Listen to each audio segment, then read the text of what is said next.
Hello, my dear student. How are you? You're doing fantastic? That's what I like to hear. How's the weather where you are?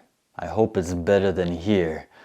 Right now I'm in Canada and it's minus 10, minus 15 degrees Celsius. Brrr, very cold. And I'm speaking in English, so that means that this is a simple English video. And in today's video, I'm going to be telling you what I studied in university. And no, it is not teaching education or teaching English as a foreign language. That may surprise you. But before I get started, remember, the best way to learn a language is with language that you can understand, like this video.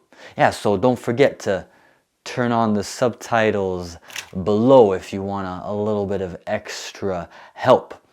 But reminding you, studying grammar every day might help you a little bit, but in the long run, it's probably going to negatively affect you and you're not going to make a lot of progress. Much better to listen, watch English that you can understand more or less.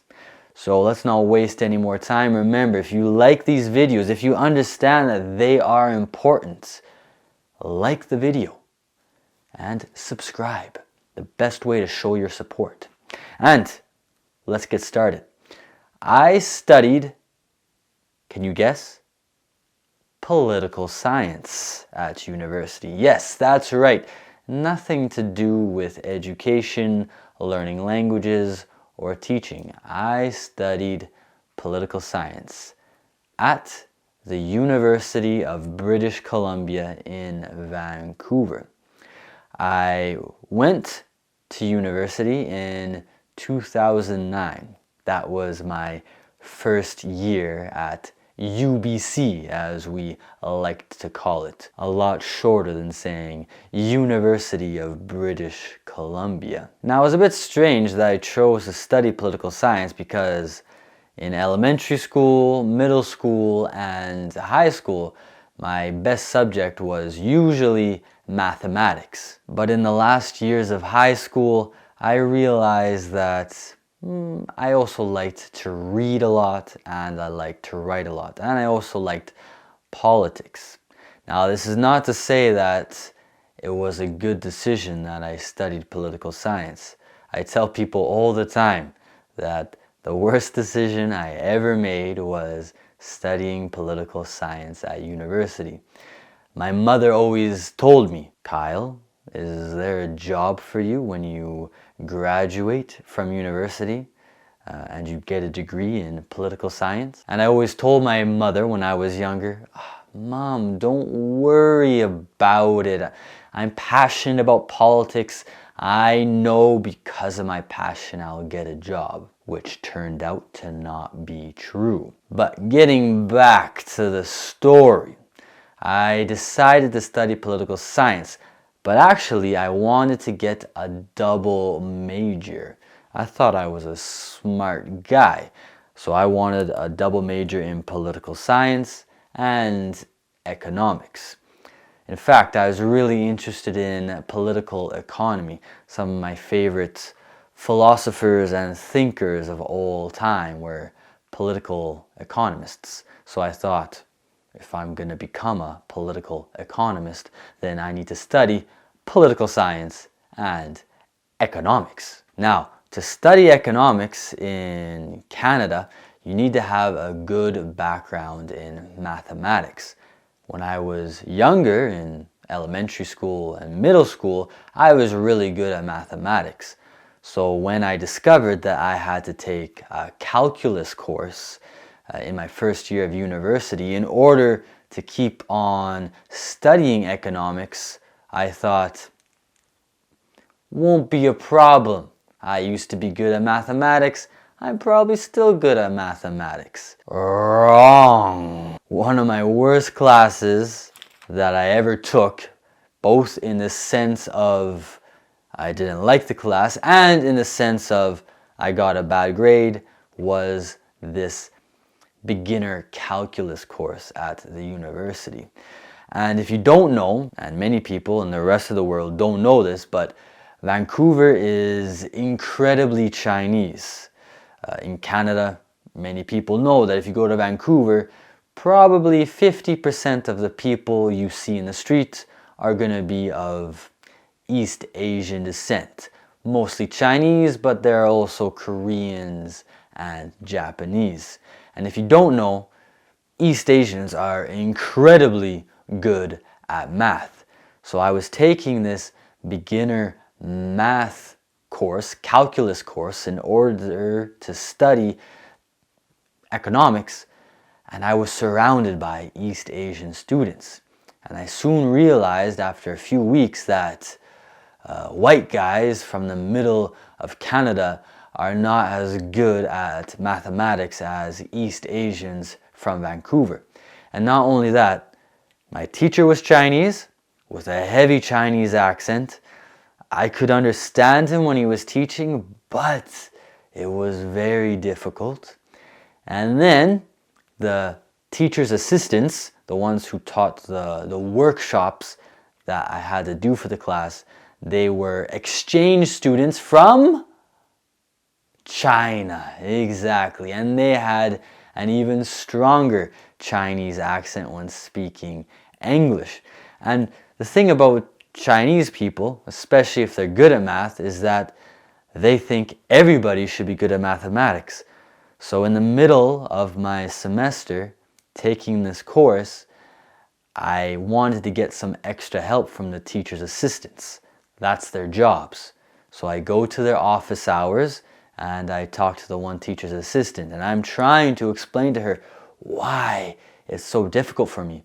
And all she keeps on telling me with her heavy Chinese accent is, I don't understand why you don't understand. This is so easy. You should understand this. Why don't you understand? And after about half an hour of trying to explain to her why I didn't understand, well, I just said, oh yeah, I understand. And I just left the office. At the end of the semester, the term, we had the test. I believe I passed, but for me the class was so difficult that I thought to myself, if every single economics course that I take is going to be as difficult as this math course, then I am screwed. This is going to be the most difficult 4 years of my life. So after that class, I decided that I wasn't going to study economics anymore.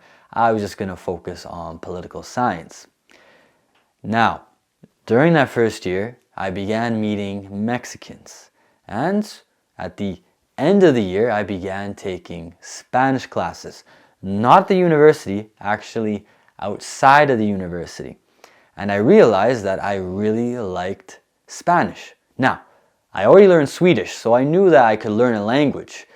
And after learning a bit of Spanish, I realized I really liked languages and I was good at learning languages. So if I had been smart, I probably would have began studying a lot of language classes at university to have another specialization.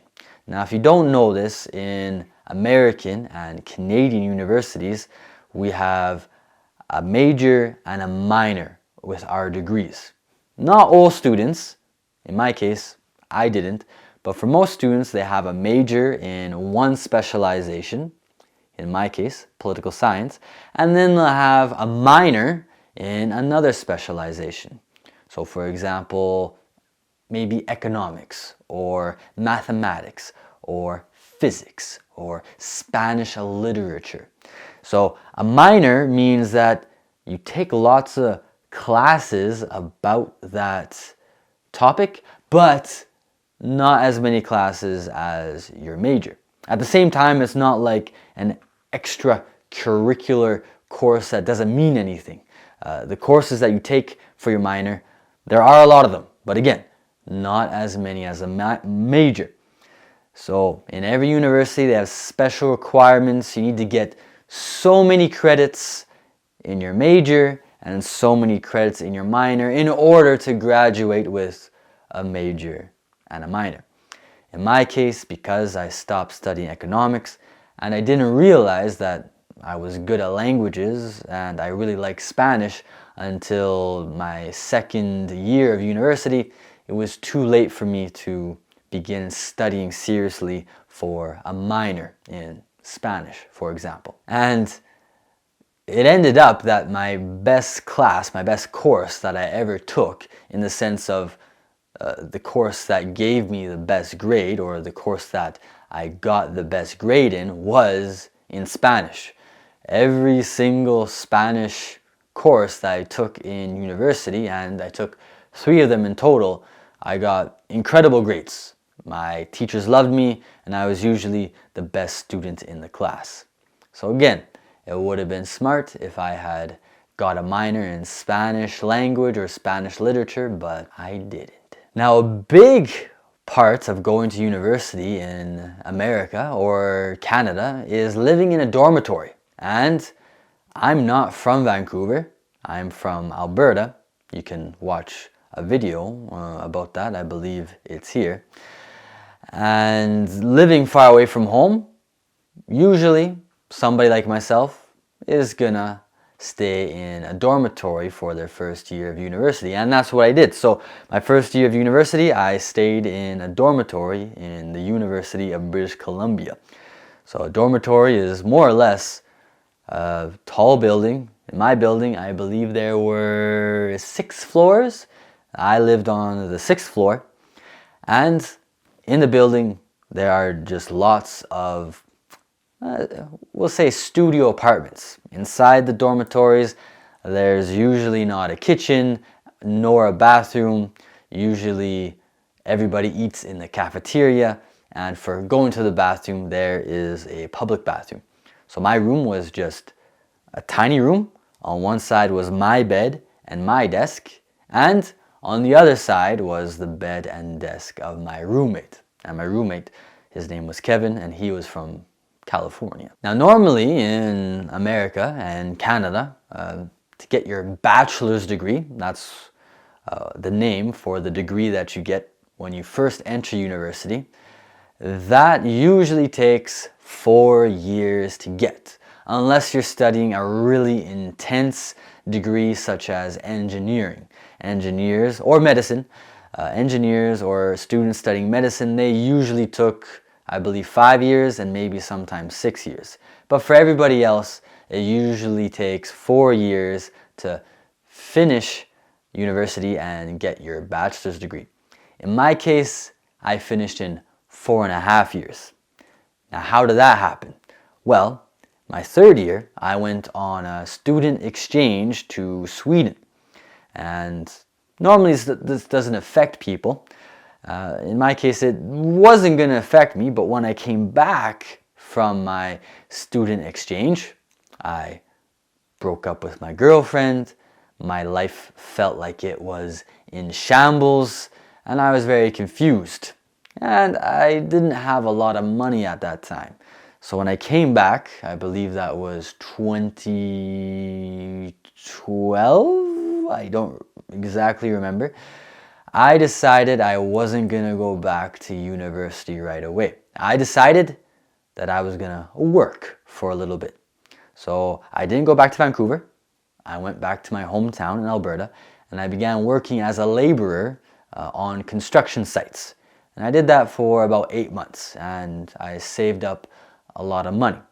Then, after 8 months, I returned to Vancouver, and I went to finish my university degree. But when I came back, I decided that I wasn't going to rush finishing my degree. I decided I was going to take it slowly.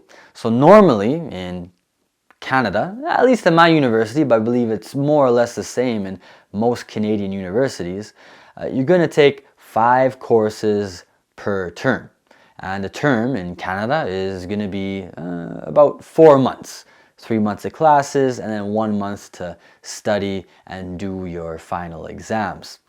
So normally you do 5 courses, but in my last year of university, I was only doing 4 courses per semester, per term, because I wanted to be able to work and make money and also not be as stressed out.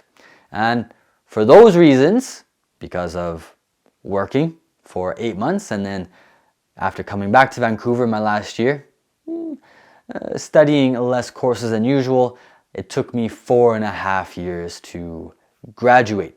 And so I graduated officially on May 2014, and I got my degree in political science, a Bachelor of Arts in political science. And as my mom guessed, there was no job waiting for me after I finished university. But that's a story for another time. That is what I studied, political science, and a little bit of my story in university.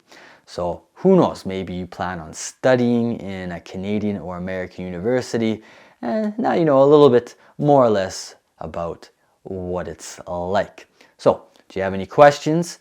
Leave your questions down below in the comments, and I will also leave some questions in the comments below if you want to practice your English a little bit more. And that's it. Thank you for watching the video. You were a fantastic listener, a fantastic student, and I'll see you in the next video, my dear, dear student.